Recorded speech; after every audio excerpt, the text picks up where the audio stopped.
Everybody, and welcome back. So for today's topic, we are going to be taking a look at something called linear approximations, and then we're going to take a closer look at a specific kind of those called Euler's method. So today's topic really focuses on the idea that to create a tangent line, we have to be able to pass by a curve and just skim by real close and touch it at only one point. And in the process of doing that, we have to be really close. So the function's derivative can serve really a whole bunch of different purposes. This unit's really focused on a lot of those, but one of those is being able to find the equation of that tangent line. So, but for any function, for example, let's take a look at this function. So we've got f of x equals sine of x in red, and then its tangent line at any point here is in blue. And it doesn't really matter where I move this point of tangency to, but let's put it somewhere right about there, okay?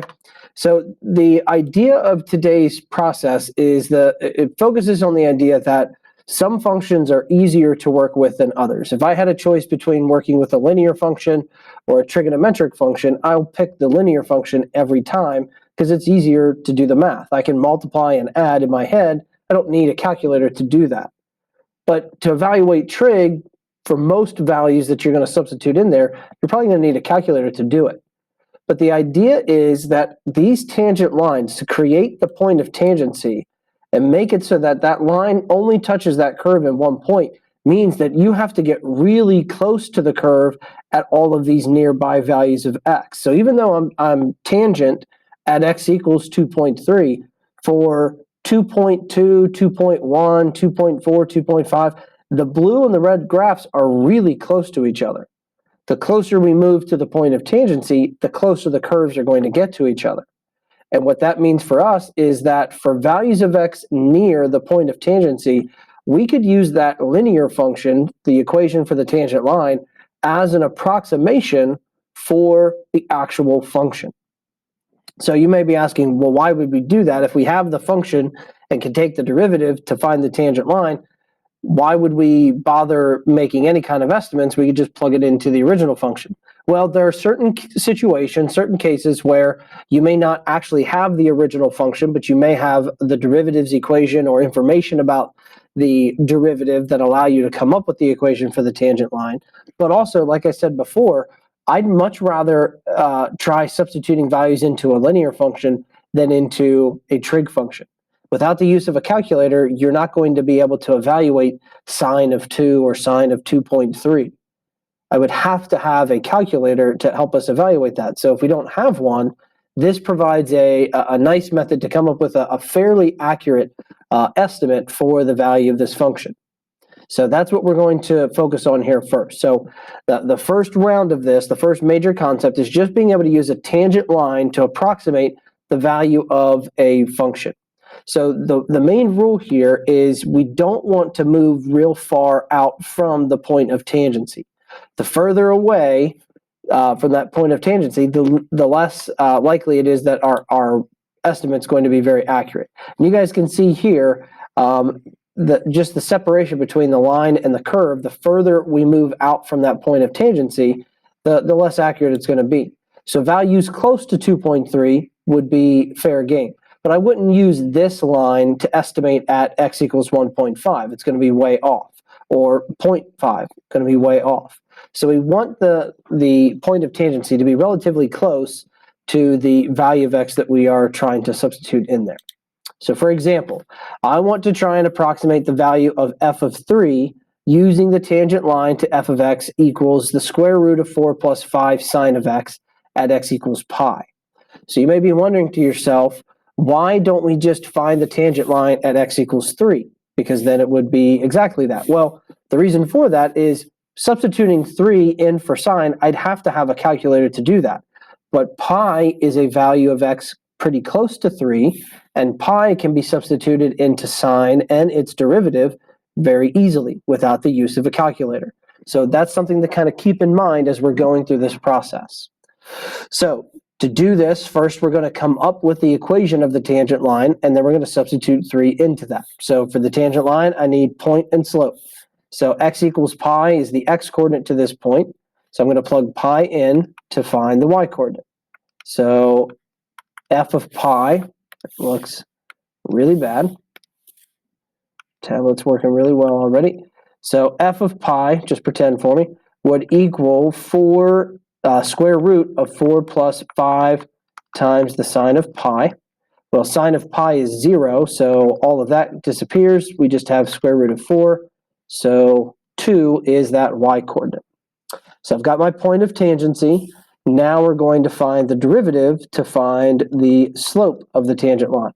So this is a square root of something, so this would be a chain rule. So, oops, let's think of the original function as square root of u, or u to the 1/2, where u would be all of that inside stuff. So if u is 4 plus 5 sine of x, then u prime would be 4 disappears, so we would be left with 5 cosine of x.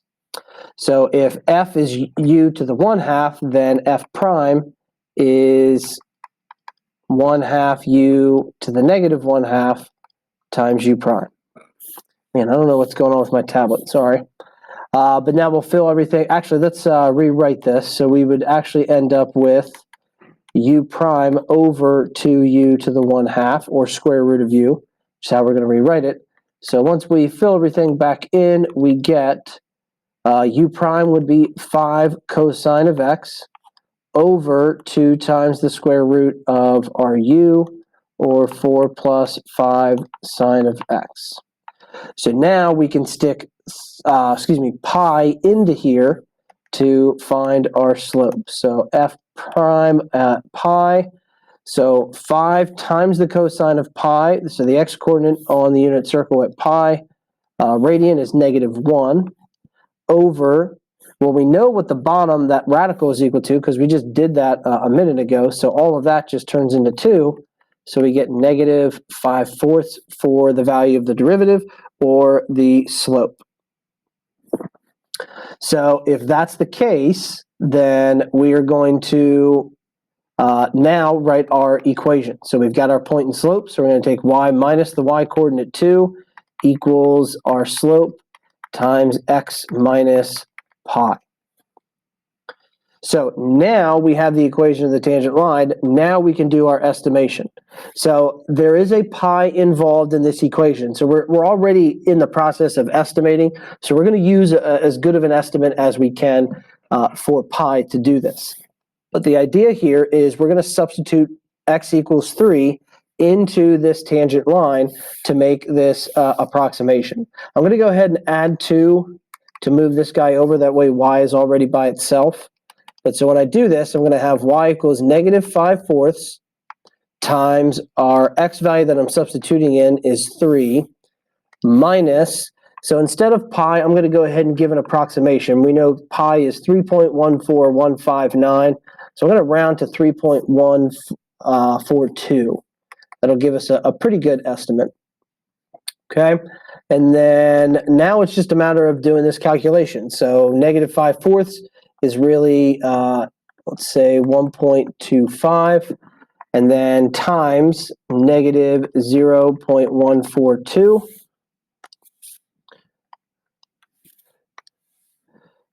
Sorry, and then we will add 2 to that. So I did cheat to calculate this just to speed it up. So it's not that we, in this case, you could do this math by hand. It is possible. It's just going to take a while. So we may still use calculators just to help us speed this process up.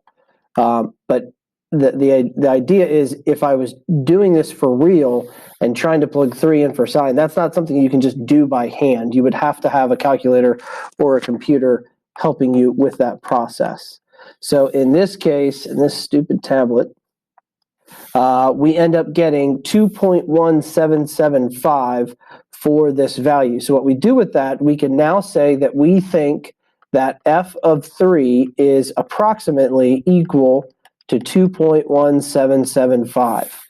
So that's the idea. So we took the equation of the tangent line at x equals pi, and then we used that line to come up with an approximation for a nearby value of x. So that is our approximation. And how accurate that is, well, I have Desmos up here and ready to go. So this is in red, this is the graph of this square root function. And then we've got a tangent line at x equals pi all ready for us. It's at pi 2, that's that point of tangency. And so I'm going to plot the point 3, f of 3 here, just so you guys can see how close those two are to one another. And let's zoom in a little bit. So you guys can see there's not much difference between our point of tangency and our actual point. There's just a little bit of space there. I can keep zooming in, but you guys can see down here, this is 1/10 difference in the x-axis. So there's not much difference whatsoever. So 2.1692, that's the actual value of y, or of f of x at x equals 3, compared to our estimate of 2. Okay, now it disappeared, 2.1775. That is pretty darn close. So we're only off by less than 2/100ths. So some of these problems, you're going to produce very accurate estimates, even with just some basic linear functions. So that's the idea. We're going to take our tangent line, substitute in a value of x nearby our point of tangency, so that we get some pretty accurate estimates. So let's try another one here. So for this next one, we're going to approximate the value of f of 1.02 using the tangent line to f of x equals 5 minus 3e to the 2x minus 2 power at x equals 1. And then after that, we're going to decide if that is an over or an under estimate for f of 1.02. Now, just to go back to the example we just did, looking at this, if you guys notice here, what makes it an over and under estimate has to do with where the tangent line lies relative to the curve. So in this case, the black point here is the actual value of y, but the blue line is actually sitting above that point. So this tangent line approximation for the first example would have ended up being an overestimate for this function. So just to give you some point of references there. All right, but let's go about this the same process. So I need a point of tangency. I have an x value. So let's plug 1 in here. So I get f of 1 equals 5 minus 3e to the 2 times 1 is 2 minus 2, or 0 power. So really that's just 3 times 1. So 5 minus 3 gives me 2. So my point of tangency is 1, 2. And now we will find our derivative so we can get our slope. So let's find f prime. So our constant term disappears, so just 0. And then this is negative 3e to the u. So let's do some scratch work here. Negative 3e to the u. U is equal to 2x minus 2, where u prime would then be 2. So derivative of negative 3e to the u would be negative 3e to the u times u prime. Or since u prime is 2, I'm going to move that constant out in front with negative 3. So those will combine to be negative 6e to the 2x minus 2 power. So there's my f prime. So now I want to evaluate that at x equals 1 at the point of tangency. So that would be negative 6e. And we know plugging 1 into that exponent is going to give me 0. So we just get negative 6 there as well. So again, that is the slope of that tangent line. Same thing as saying f prime of 1. It means the slope. So we've got our point and slope now. Now we can write our equation. So I would get y minus 2 equals negative 6 times x minus 1. So you guys can see this equation is much easier than the previous one. No ugly decimals here, no pi to estimate or have to worry about. So for problems like this, this makes this process even more beneficial because it's so much easier to work with, rather than having to stick 1.02 into this exponent and trying to evaluate e raised to some power. It's virtually impossible without a calculator. Again, e is another irrational number. There's just no chance for us to be able to do that math without a calculator or some computer. So, but now what I can do, now I can plug my 1.02 in here. So again, I'm going to move the 2 over. So this will be plus 2. So I would have negative 6 times 1.02 minus 1 plus 2. So that would give me negative 6 times 0.02 plus 2, or negative 6 times 0.02 would give me negative 0.12 plus 2, or 1.88. Of course, my tablet wants to crap out on me right towards the end of the problem. So that is our answer, our estimate, but again, notationally, we want to write that as f of 1.02 is approximately equal to 1.88. And again, we can now use Desmos to go and just show you how accurate this process is. So we'd have 5 minus 3 e to the 2x minus 2 power. I need parentheses up here, minus 2 power. And let's scoop this guy to x equals 1. Let me zoom back out.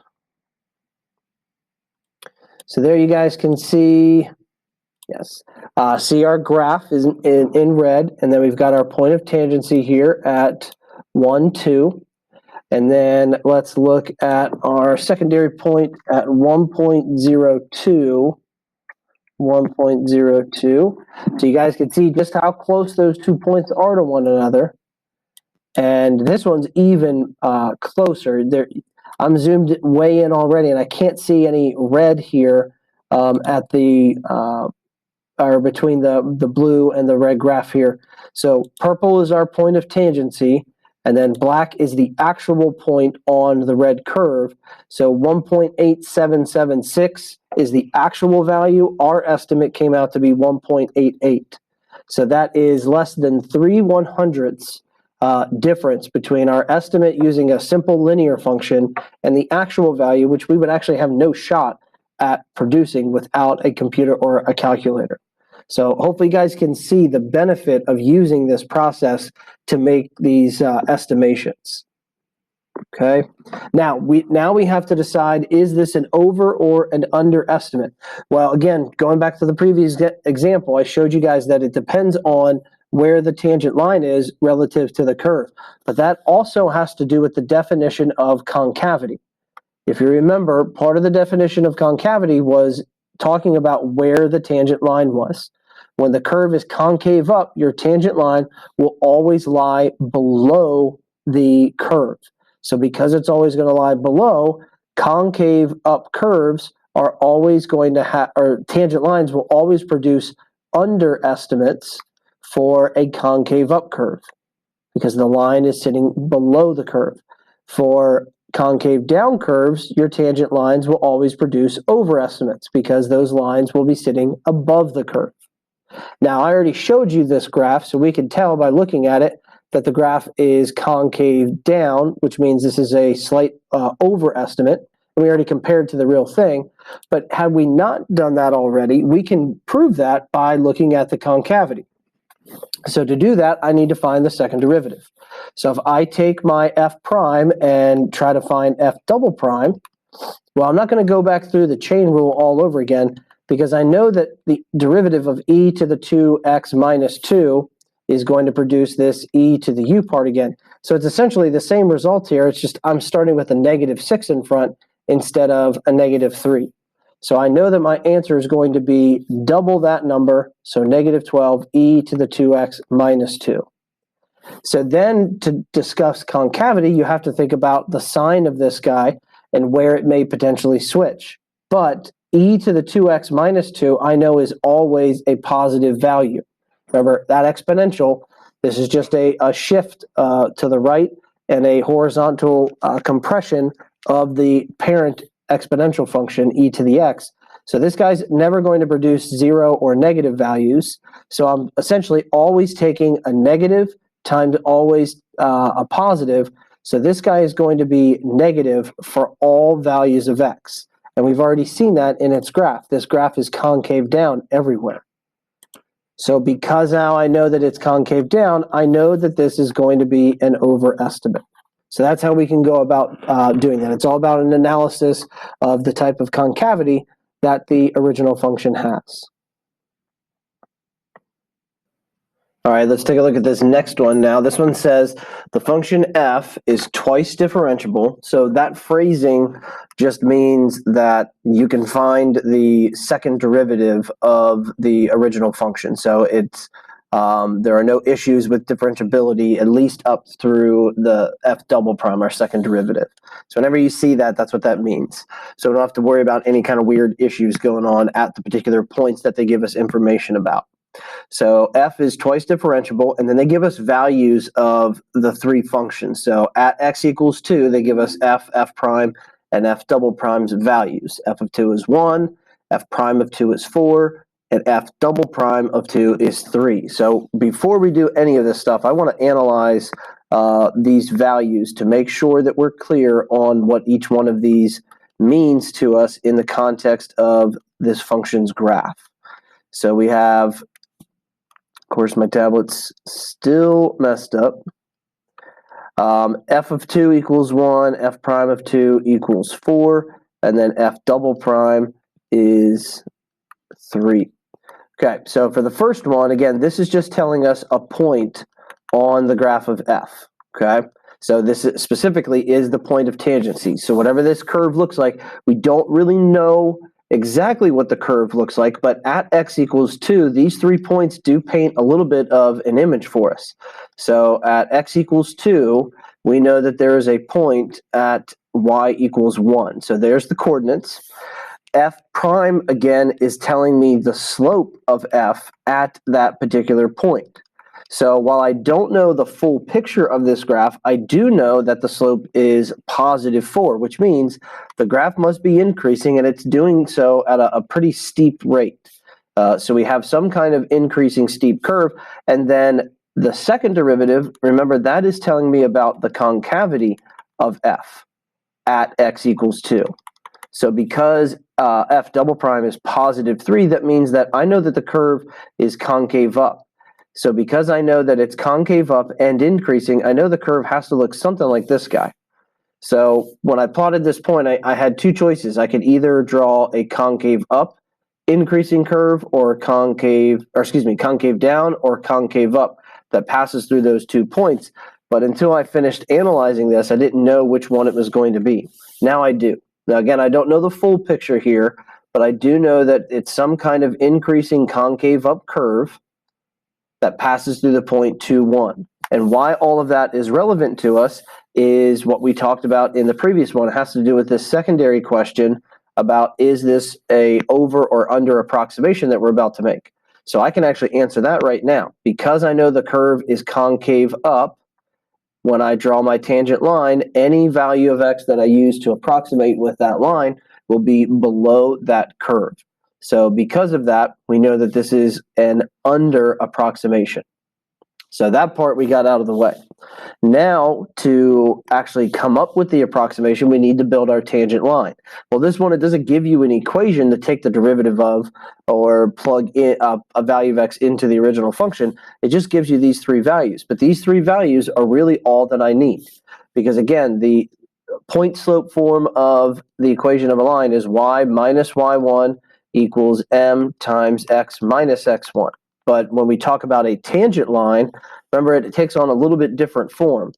This is instead of y1, it's the value of the function at a particular value c equals, and then instead of m, that's the slope of the tangent line, which is the same as the value of the derivative at that value of c. And then inside we have x minus whatever that value of x is, or c. So if you look, we really just need those 3 values, which they give us between these 2 function values. Our value of c is the x coordinate that we care about, so that's 2. F of c is the y coordinate at the point 1, and then f prime of c is the value of the derivative at x equals 2, so positive 4. So we can build this equation, with just those function notation values. We don't need the actual equation.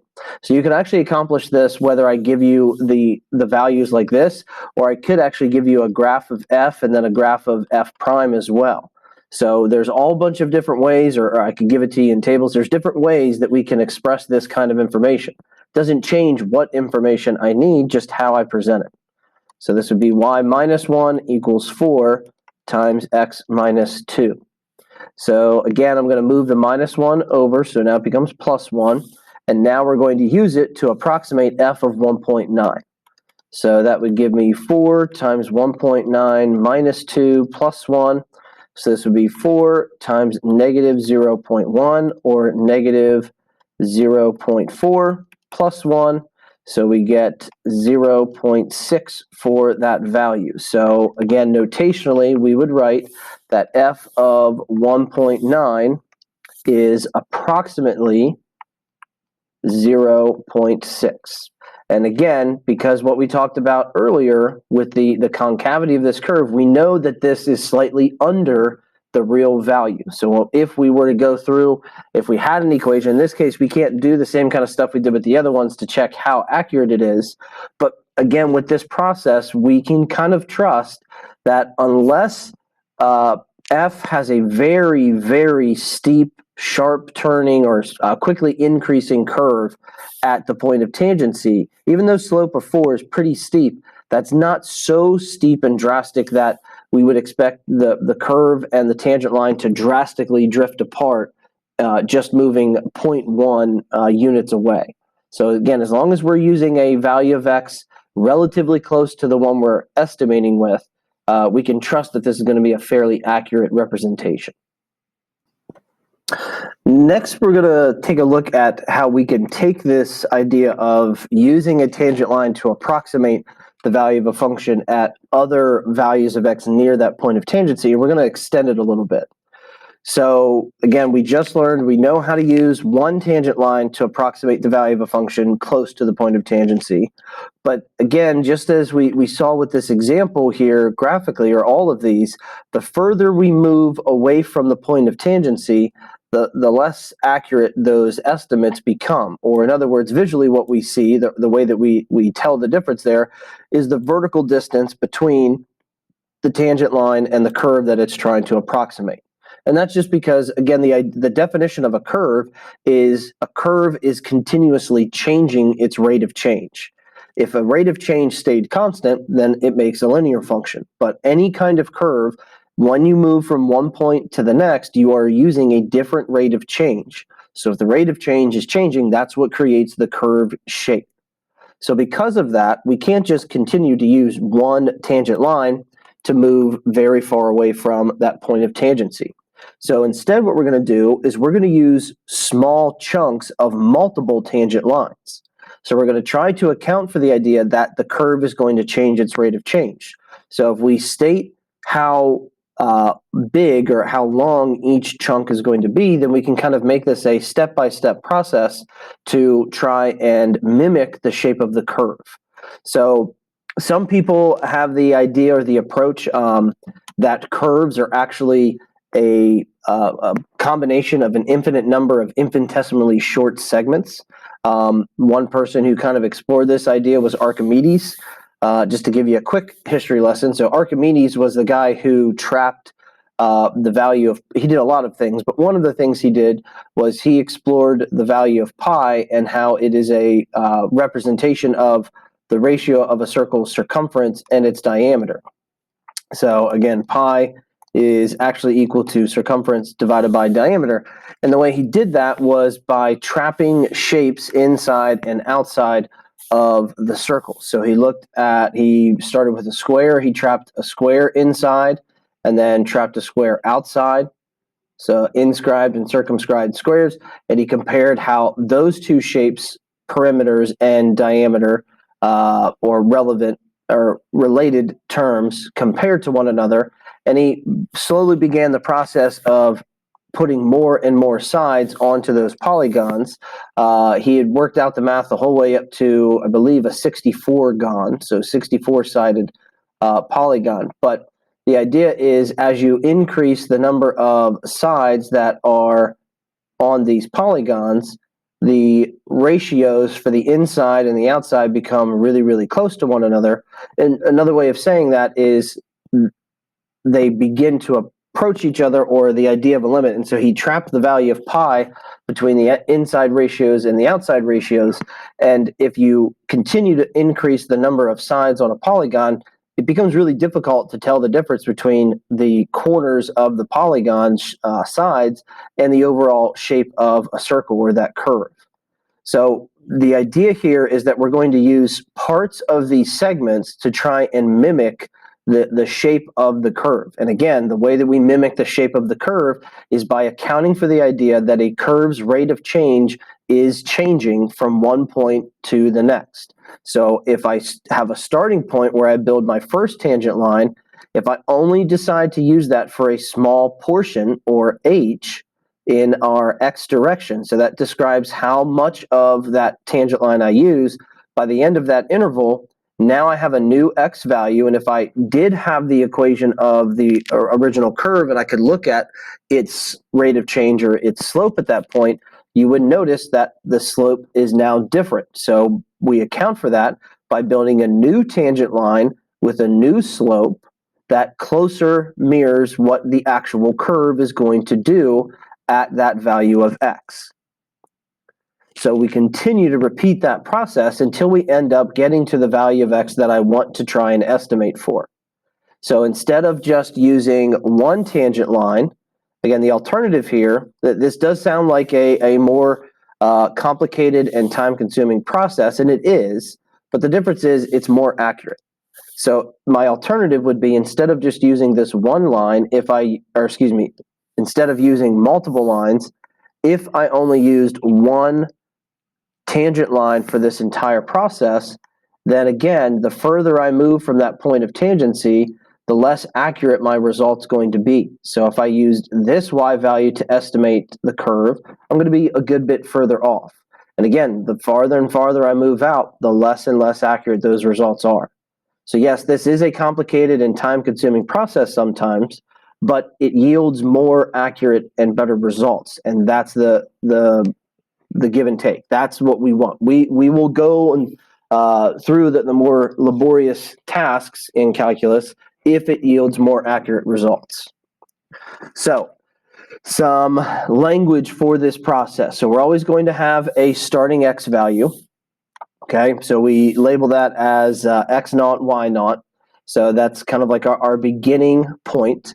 We need to know the slope of that first tangent line, and then we're going to build that tangent line, and we're going to use it to make an approximation for the next y value. So our y1 is that next y value. It's not the actual y value, but it's a way of estimating what that y value at this next x coordinate would be using the first tangent line. So this guy is not a real y coordinate. It's just simply the estimation based on that first tangent line. The new x coordinate, x1, is found by simply adding on a certain amount of how much of that first tangent line we actually want to use. So if I start at x naught to get to the next x coordinate, x1, we just take x naught plus h. So we refer to that h value as a step. So it's just how big of a step or how big of a chunk of that first tangent line do I want to take to get to that next point. So we try to keep those steps as relatively small as possible. Again, the bigger the step, the bigger chunk of this tangent line you're going to take, which means the less accurate that next estimation point is going to be. So we want to try and keep those as small as possible. Typically, you're going to see them in the decimal range of kind of 0.01005, somewhere in that range, okay? So hopefully that little explanation got you started, and now when we try one, it'll make a little bit more sense to you. So the one big thing with these is if I have the original functions equation, then it's pretty simple to do that. We don't need to estimate anything about it. Or if we had an original equation where substituting in x and y's are pretty easy, then there's really no point in the estimation process either. So what you see typically with these Euler method problems are you don't actually have the original function at all. Instead, you actually just have a differential equation or a derivative. But a lot of times these differential equations are of the implicit form where you have x's and y's mixed together. And that's because if you remember, when we go back to the original implicit equation, they also have x's and y's mixed together, and that's kind of the idea that even if I had that original one, we wouldn't be able to just simply plug in x and y coordinates and get really easy estimations or actual values in that case. So that's why we kind of go through the process of this Euler method. We don't really have any other option. So we're going to set up a little chart here, and we're going to go through some formulas. So our goal here is to approximate the value of y at 0.2. So that's my end goal, is at the very end of this, I want to have an approximation for what y at 0.2 is going to be equal to. Given that y of 0 equals 2, so again, we always have to start with some point. So this is like our x0, y0, or x0, y0. And then we have to have some way to calculate the slope of the different tangent lines. So that is where this differential is going to come in. So again, this guy's purpose is to give us the slope of the original functions, the original equations curve, or the original graph's curve. So, and in this case, they're going to tell us how many steps we're going to take. So how many different tangent lines would I have to use in order to get to this approximation? So this is important because this is actually what's going to determine our step size. So in this case, we are going from x equals 0 to x equals 0.2. So we're just going to find that total distance and divide by h. So 0.2 divided by 2 is going to give me 0.1. So that is the size of my h value. So if we think about a number line, x equals 0 is where I'm starting, and then that first tangent line will span the distance from x equals 0 to x equals 0.1, and then the second line will span from x equals 0.1 to 0.2. That's the idea of this process. So now we're going to build a little chart. So we're going to list out our x values, and then we also need y coordinates at these, and then we need our slopes. So I'm going to label that as the value of dy dx, because again, that's the differential equation or derivative equation that they gave us. So again, we know all three of our x values. So our first point's going to go first, and then we need to use that line to get us to where x equals 0.1, and then use the second line to get us to where x equals 0.2, which is our end game. So our starting point when x is 0 is y equals 2. So to get to this next y value, we need to know the slope at x equals 0 and y equals 2. So to do that, we're going to take those coordinates and substitute them into our dy dx equation. So our dy dx equation is equal to y minus x. So if I take my y coordinate minus my x coordinate, I get a slope of 2. So what this equation is saying, if I were to graph all this information, again, I have some kind of mystery curve, but I know that at x equals 0, y equals 2, that's my starting point.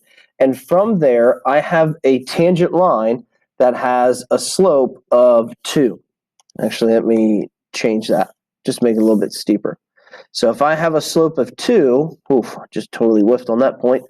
If that's my slope, normally what that slope means is that for every one x value that I go in or 1 unit I go in the x direction, I'm increasing 2 in the y direction. Well, the only problem with that is in this case, I'm not moving one entire unit in the x direction. I don't want to move that far because that line is probably going to be pretty inaccurate if I move an entire x unit. So instead, we're going to multiply all this information by the size of our step. Because I only want to move 0.1 units, I need to think about if I only go 0.1 units, how much would I go in the y direction? So that's where we get this little formula.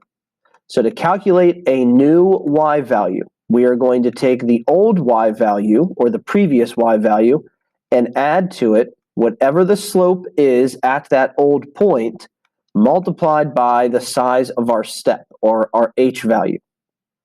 So in this case, to go from our starting point to our second point, that new y value would be my old y, 2, plus my old rate of change, 2, multiplied by 0.1. Because in this case, if normally I went up 2 over 1, now if I only go over 0.1, that means I'm only going to go up 0.2. So it's like a scale factor. It's a way of reducing the vertical change in proportion to how much of the horizontal change we actually are going to move on this number line. So that would give me 2 plus 0.2, or 2.2 for that new y value. So again, instead of using the entire line, we're only going to use part of it based on the size of that step.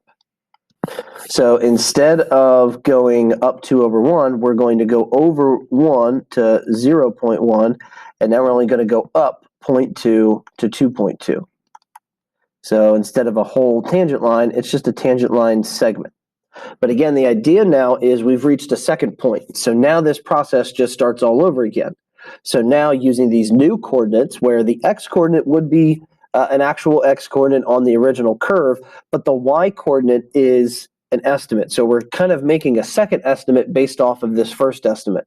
So it's not super accurate because we're estimating multiple times, but this is still more accurate than if we were just using one line, because now what we're going to do is use the new coordinates here, 0.1 and 2.2, to calculate a better approximation for the actual curve's rate of change at x equals 0.1. So if you really think about this, to do it for real, we would not be able to find the real value at x equals 0.1 unless I knew the exact y-coordinate, because that's the only way I can calculate the exact slope is with the real y and the real x.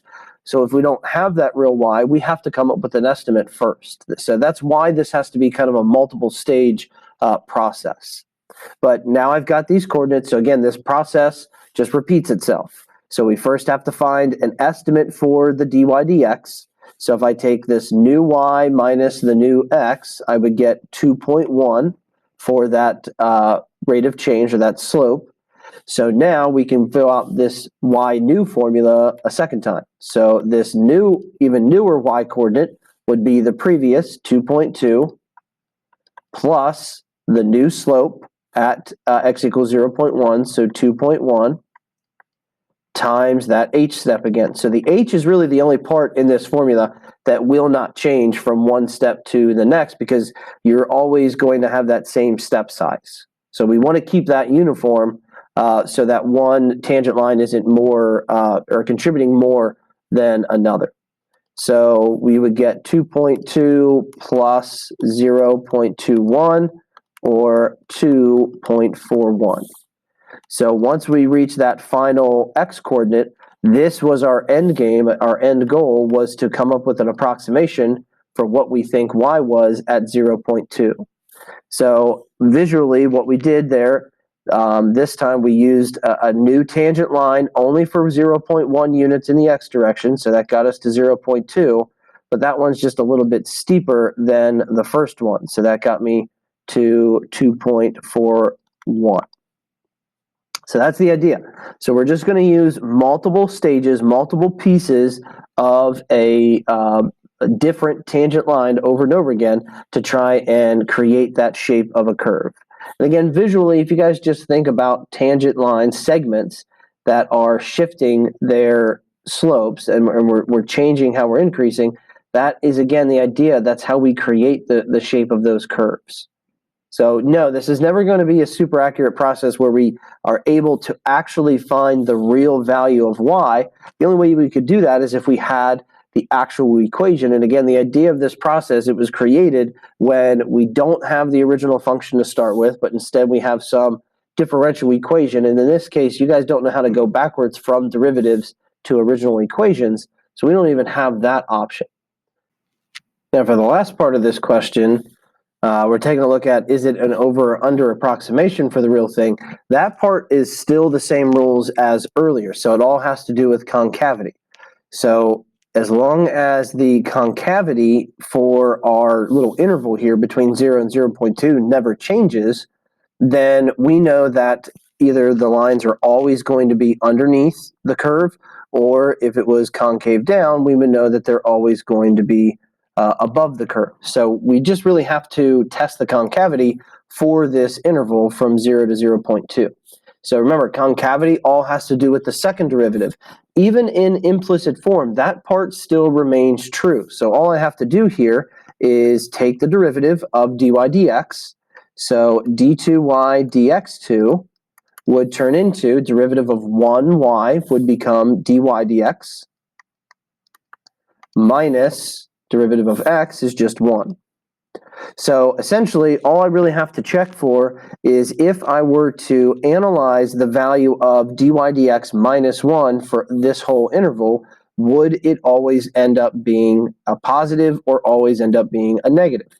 Well, if you look at dy dx for, or at least the values here, from the two values we have, if I subtract 1 from those, they'll always be positive. But to guarantee that it would be true for all of the values from 0 to 0.2, we could actually take the expression that dy dx is equal to y minus x and substitute it in here. So if we do y minus x minus 1, so in this case, what we're really looking at is, will the y values minus the x's minus 1 always remain positive?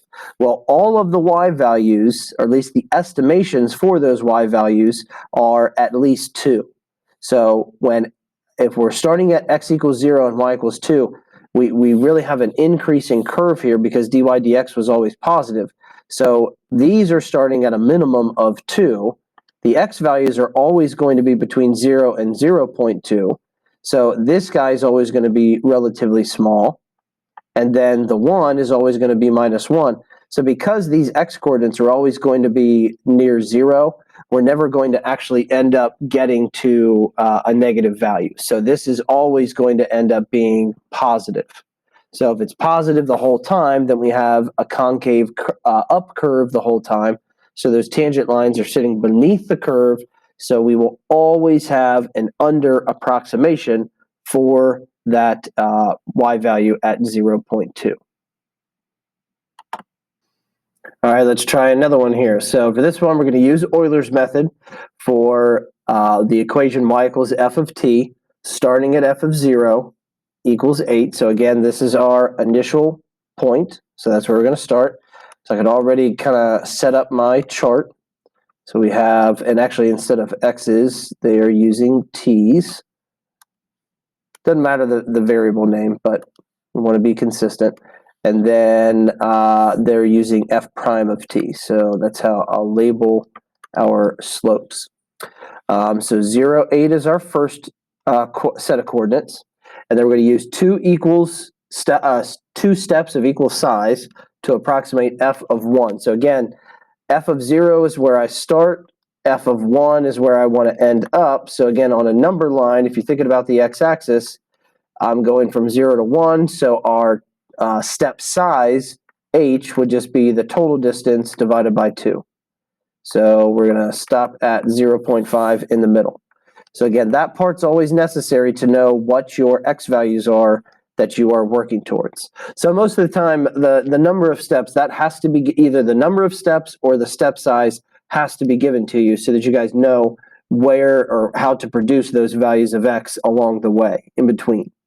But typically, this process can be really broken down into super tiny steps. If you want to build it with a computer or a calculator to make it very, very accurate, then we just simply reduce the size of each step so that in turn increases the number of steps it takes. So that's the way that we refine this process and make it really, really accurate. But for problems that you guys actually have to carry out by hand, I think the most that I'd ever really ask you to do is 4 or 5 steps. And that's just because it becomes time consuming and it's not all that difficult just to continue repeating it. So, but they do tell us that the equation for our derivative here, f prime of t, is actually dependent on just the y-coordinate. And that happens sometimes with these weird differential equations. Sometimes it has inputs and outputs. Sometimes it's just the outputs or just the inputs. So we basically just have to do whatever this says, okay? So for the first one, to find the slope at t equals 0, we actually just have to plug that y-coordinate in. So I would get 8/3 times 6 minus 8, or -2. So that would produce negative 16 thirds. So not all of these are going to be super nice numbers, okay? You are going to have to work with some fractions, but that doesn't change the process. So now to get to the new y-coordinate, we will take the old one, which was 8, and then we're going to add to it the slope, which is negative 16 thirds, multiplied by h, which is 0.5, or I'm going to multiply that, or write it out as 1/2. So again, that's our step size. That's how much of this rate of change we actually need to complete the size of the step that we are taking here. So half of negative 16 thirds is negative 8 thirds. So 8 wholes minus 8 thirds, that's like 24 thirds minus 8 of them. So we get 16 thirds for the new y-coordinate. Again, it's best to leave it in improper fraction form than rounding and getting decimals. We're already doing a whole bunch of estimations. No need to tap out and switch over to decimals just because we don't like fractions. So it's better to stick with the fractions as long as we can. Now the process just repeats itself. So you may need to do some scratch work. This one's definitely not a bad idea to write out how we're doing this. So the old y, 16 thirds divided by 3, that would turn into 16 ninths times 6 minus 16 thirds. So inside here, 6 thirds is really 18 thirds.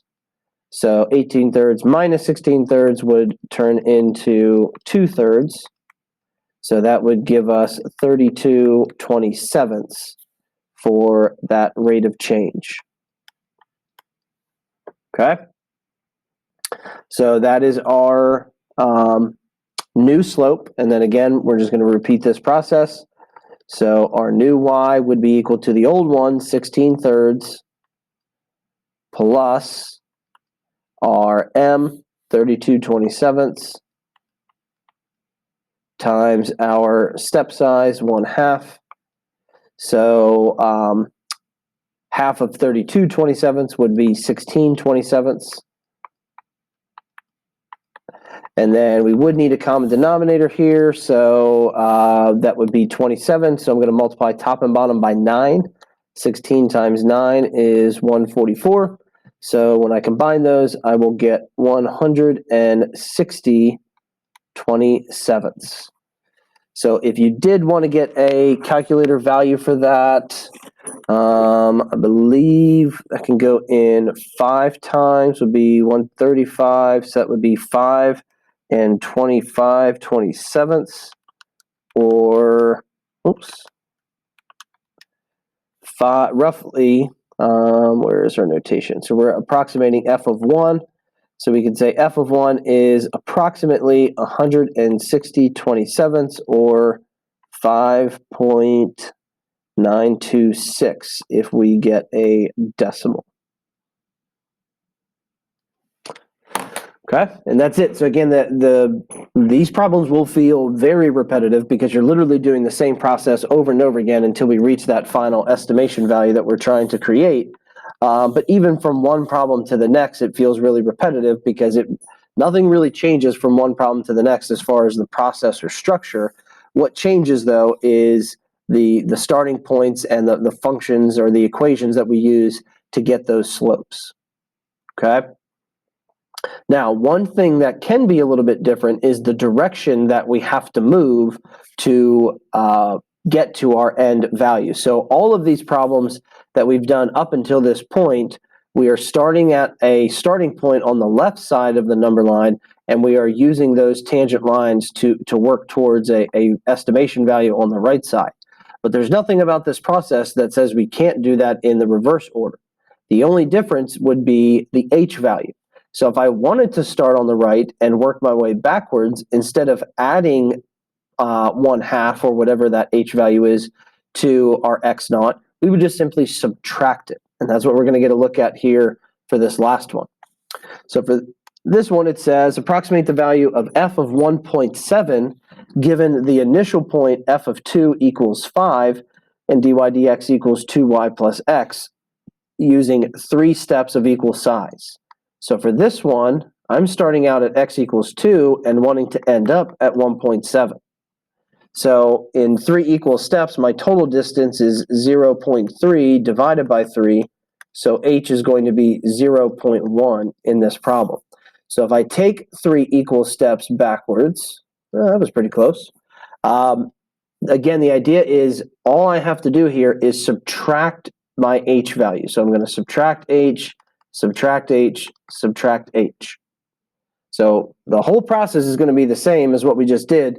Really, the only visual difference is when I set up this table, this is a personal preference. You don't have to do it this way, but I recommend when you're working backwards, again, it's always a good idea to know your full set of x values as you set this chart up. But I actually, just to make sure that there's no confusion, I start on my table on the right side and then work backwards to the left. That kind of helps me realize that something is different about this process. I need to subtract that h value or multiply by a negative h value in the formula. All right, so we're going to start with our initial point, 2, 5 here. Again, we got to find our slope for the first point. So dy dx is 2 times the y coordinate plus the x coordinate. So 2 times 5 is 10, plus 2 is 12. So that formula doesn't change here. It's still, to find the new y coordinate, we take the old y, and then we will add to it the slope at the old point multiplied by your h. The only difference now is that the h value will be negative because we're going back to the left. All right, so to find our new y value, we'll take the old one, 5, plus our slope at that set of coordinates is 12, multiplied by our h value is negative 0.1. So 12 times negative 0.1 is negative 1.2. 5 minus 1.2 is 3.8. So that is our new y. And now we just repeat the process. So let's find our new dy dx. So 2 times 3.8 is 7.6. Plus our x coordinate gives us, oh, my 12 just disappeared, 9.5. So 7.6 plus 1.9 gives me 9.5. So now we can take that and calculate our new y coordinate. So we'll have 3.8 plus 9.5 times negative 0.1. So that will give us 0.8 minus 0.95 gives us 2.85. So that's our next y coordinate. And now we need to find that dy dx again. So 2 times 2.85 plus the x coordinate of 1.8 gives me 7.5 for that new slope. So now we'll repeat. So 2.85 plus 7.5 times that negative 0.1 gives us 2.1 or 2.10. So that's our final y coordinate. So again, with that function notation, though, we would want to write that as f of 1.7 is approximately equal to 2.1. That is it. But again, just because we were starting at a larger x value and working our way backwards, the only real difference was that h in our formula ended up being negative, and that's what drives the direction of the estimation process in reverse.